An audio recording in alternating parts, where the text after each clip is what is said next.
G'day folks. Well, this one's for all the air conditioner enthusiasts out there. I figured it was time to do another one, and the guy at the scrapyard said he wanted to install this in his workshop at home. So, since they've given me plenty of good air conditioners in the scrapyard, I figured I'd have a look at this thing for nothing and see if I can fix it, if there is anything wrong with it. It was just dropped off today by a customer. No idea if it works or not, and we're just about to find out. It's a Samsung, by the way. Probably quite cheap and nasty, but let's see what it does. I'll put it on fan first. High fan. Hang on, lane breaker's off.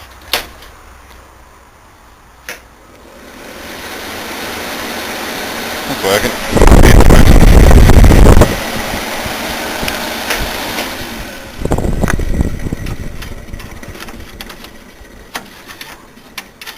Thermostat not clicking. Hi, cool.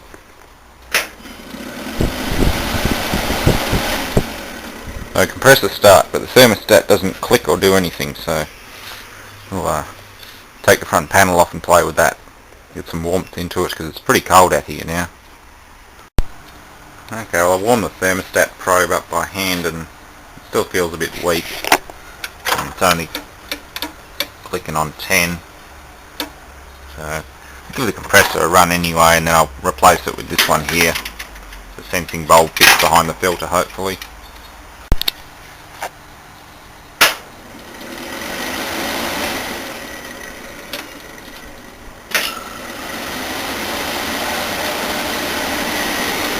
Yeah, I can hear gas coming through. That's alright.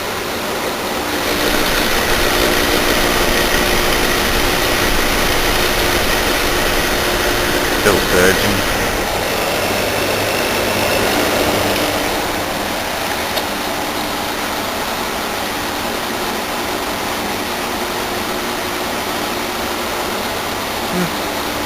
Sounds like we just got liquid through to the evaporator. It stopped surging, hissing and carrying on. If you hear funny hissing sounds coming from it, like coming through the coils, then it probably means you're low on refrigerant. And you'd know because it'd just start icing a little bit and it'd stay that way. I'll let this thing run for a minute. Fan sounds a bit unhappy. Yeah, that grumbling, grinding sound. Still frozen on the liquid in too. It might be low on refrigerant, or it might just be blocked up coils. Pull this thing out and have a thorough look. Give it a clean too.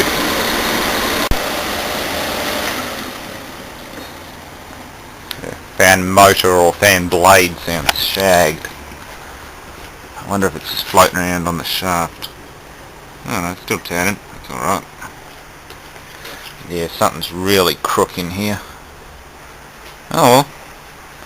All part of troubleshooting. If not, I'll give him one of the other good units that I've got. Well, I'd say this thing was installed near a dirt road. It's just full of dust. I reckon it's probably going to be plugged condenser combined with probably weak thermostat. And just shitty design. I think they undercharge these things. Most new air conditioners I find, they always just act like they're undercharged. They take way too long to build head pressure and way too long to start cooling adequately. And even the slightest bit of blockage will stuff them up completely, whereas the old Kelvinators had shitloads of gas in them and it'd take a lot of dirt and a lot of corrosion to really bring them down. This is why I don't particularly like these more modern ones. But they still do their job. And they're cheap enough now. So let's take this one outside and clean it. Just quickly, I want to wrap this up tonight, but it just looks like a dirt problem there. Yeah, filthy. Alright, just gave it a quick blast with a coil cleaner. I'm not going to take the covers off. Yeah, I'll just bypass the thermostat and run it till we get head pressure. Chances are it's just low on gas. Like most of them I find, they're either low or they're out. They often crack up here from vibration, or they just got shitty solder joints on them. So we'll give this thing a wash out, bypass the thermo and see if we can make head pressure, decent head pressure. If I put a service valve on it to recharge it, well, it's just creating another very slow leak. Service valves always seem to leak. Tried that with the other very similar vintage Kelvinator unit, also a Korean Daewoo type thing or something. Same problem, things low on gas again, so it can run out and then get scrapped with this one. Assuming this one is faulty, it might just be plugged coil, but I didn't see that much dirt coming out of it, so let's hose it out.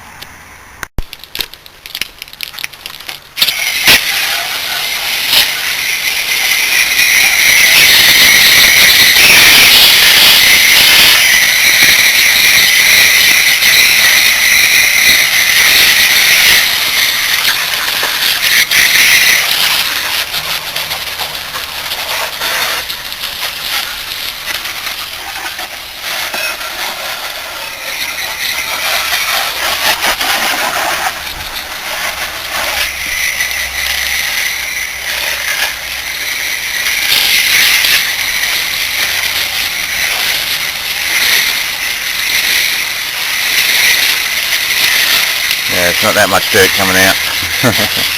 I don't think it's a condensing problem.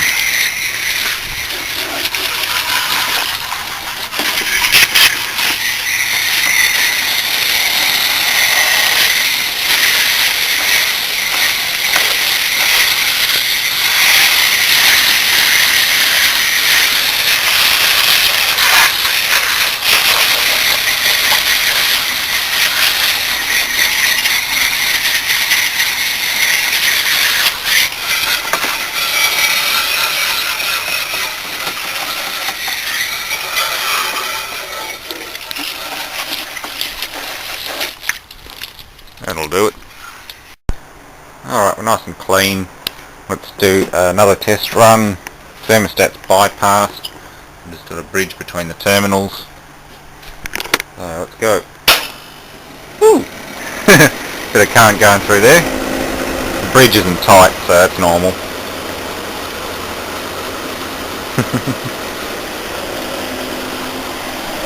There's water from washing it coming out. Oh, been about a minute.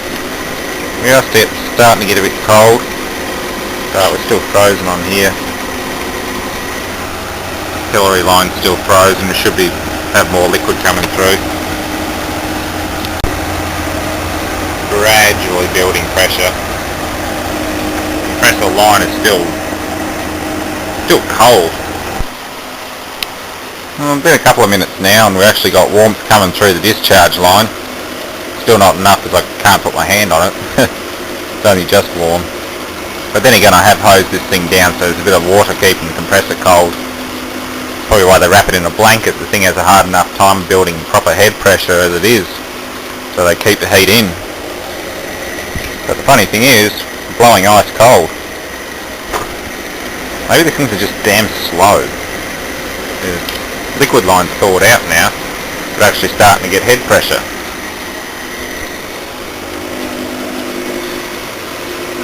I'm going to give this thing a week to redeem itself because we've got a roughly 20 something degree day coming up. I think it's 20 something degrees. I'm going to stick it out in the sun and run it. If it can't handle that, then it ain't going to handle summer in Australia. So I'll say it's working, but it's just pitiful. It really is an underbuilt, undercharged unit. Well, for a cold day, this thing's doing pretty good. It's not icing though. I would have expected frost on a day like today because it's pretty cold in here. Although the heat pump's running, this is at the door. So, yeah, I reckon they're just a bit undercharged. Suction line's sweating though. The high temp isn't exactly exceptional though. Discharge. Yeah. I'd say if it was really healthy I wouldn't be able to do this. Stick my hand on it. But the funny thing is I can feel even heat rejection over the coil. So, I don't know. I reckon they're just a flimsy underbuilt unit, but they do their job. We'll leave it at that and I'll test it out later on in the week. Thanks for watching.